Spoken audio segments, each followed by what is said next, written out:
વિદ્યાર્થી મિત્રો, મારી યુટ્યુબ ચેનલ પર તમારું હાર્દિક સ્વાગત છે। આજે આપણે ચેપ્ટર 2 ની અંદર શેરનું મૂલ્યાંકનમાં ઉદાહરણ નંબર 6 જોઈશું। એટલે કે આપણે બે રીતો છે શેરના મૂલ્યાંકનની। એક ચોખ્ખી મિલકતની પદ્ધતિ આપણે જોઈ, 4 દાખલા જોયા। હવે ઉપરના ધોરણે શેરનું મૂલ્યાંકન પદ્ધતિ નંબર 2 એના વિશે આપણે જોઈએ। તો એમાં સૌથી પહેલાં આપણે શું કરવાનું હોય છે એ જોઈએ। તો આ રીતમાં શેર પર મળતી આવક ધ્યાનમાં લેવામાં આવે છે, એટલે કે એની બજાર કિંમત ધ્યાનમાં લેવામાં આવે છે।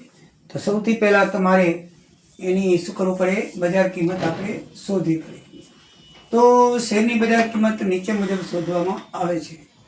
તો શેરની બજાર કિંમત શોધતા શું ધ્યાનમાં રાખવા જેવું છે? તો શેરની બજાર કિંમત શોધતા પહેલાં સરેરાશ ચોખ્ખો નફો નક્કી કરવો, એમાં હવાલો હોય તો હવાલાની અસર આપવી, સરેરાશ નફાના આધારે ઇક્વિટી શેર પર આપી શકાય એવા ડિવિડન્ડના ટકા શોધવાના, અને છેલ્લે આ સૂત્રને આધારે એની બજાર કિંમત શોધવાની। 3 સ્ટેપમાં દાખલો ગણવાનો છે।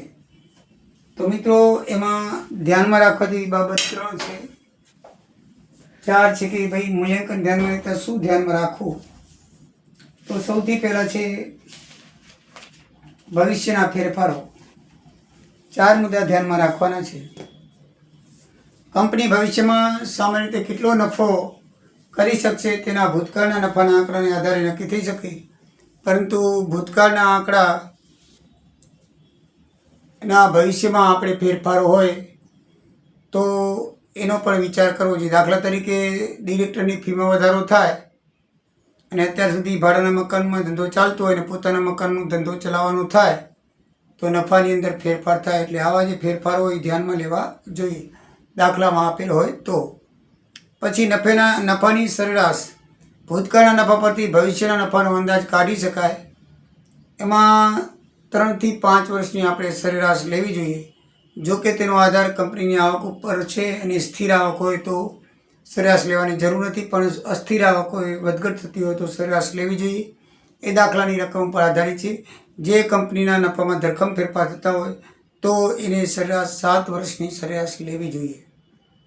ડિવિડન્ડ તરીકે વેચાય તેવો નફો, તો મિત્રો જે નફો નક્કી કરવામાં આવે તે ડિવિડન્ડ તરીકે વેચી શકાય તેવો હોવો જોઈએ।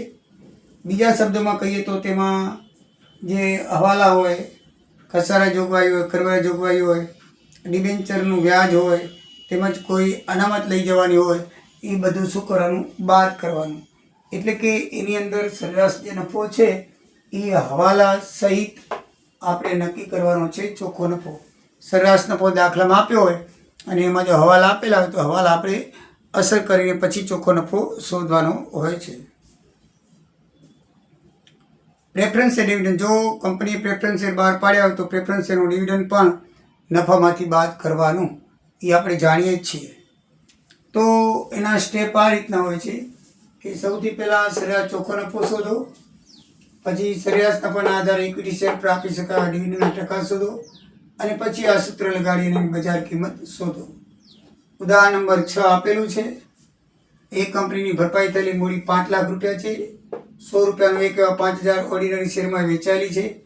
ભવિષ્યનો કર બાદ સરેરાશ નફો 1 લાખ રૂપિયા છે, જેમાંથી દર વર્ષે 20000 રૂપિયા અનામત ખાતે લઈ જવામાં આવે છે। ધંધાનો અપેક્ષિત વળતરનો દર 10% છે, તો કંપનીના શેરની બજાર કિંમત શોધો।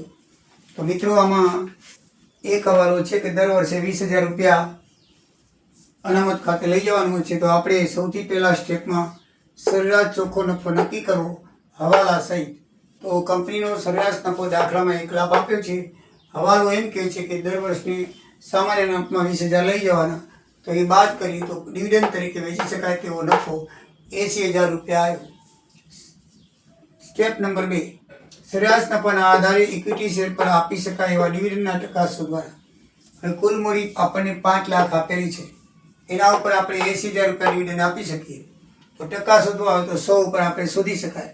જો 5 લાખ ઉપર 80000 ડિવિડન્ડ આપી શકાય તો 100 રૂપિયા ઉપર કેટલું, 83 માની તો 16% ડિવિડન્ડ આપી શકાય। કેટલું ડિવિડન્ડ આપી શકાય? 16%। એટલે બીજા સ્ટેપ પ્રમાણે 16% ડિવિડન્ડ શોધ્યો। સ્ટેપ નંબર 3, આ સૂત્રથી તમે બજાર કિંમત શોધી શકો। તો શેરની બજાર કિંમત એટલે ડિવિડન્ડના ટકા આપણે શોધ્યા 16, અપેક્ષિત વળતરનો દર દાખલામાં 10 આપેલો છે, અહીં આપેલો છે। અને ગુણ્યા 100 શેર દીઠ વસૂલ આવે રકમ એની 100 રૂપિયાની છે આ કિંમત. તો 160 રૂપિયા બજાર કિંમત થઈ. કેટલા રૂપિયા થઈ? 160 રૂપિયા. અને નફાના મૂડીકરણની તે જો શેરની કિંમત શોધવી હોય તો પણ શોધી શકાય કે 10 રૂપિયાના નફા ઉપર 100 રૂપિયા શેરની કિંમત હોય તો 80,000ના નફા ઉપર કેટલી થાય?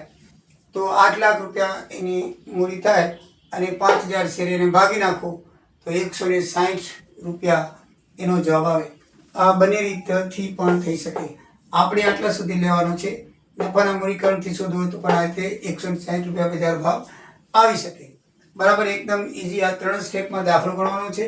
સૌથી પહેલાં સરેરાશ નફો નક્કી કરવો અને એમાં હવાલાની અસર આપવાની. પછી સરેરાશ નફા ઉપરથી જે આવે એના ઉપરથી કુલ મૂડી ઉપરથી આપણે ડિવિડન્ડનું વ્યાજ શોધવાનું અને ડિવિડન્ડના ટકા મળ્યા પછી સૂત્રમાં આપેલ મુજબ આપણે બજારની કિંમત શોધવાની છે. તો મિત્રો એકદમ ઇઝી અને સરળ રીત છે, ના કરતાં આવડી જાય એવી છે. નેક્સ્ટ વિડીયોમાં પછીના દાખલા જોઈશું. જય સિયારામ, જય દ્વારિકાધીશ.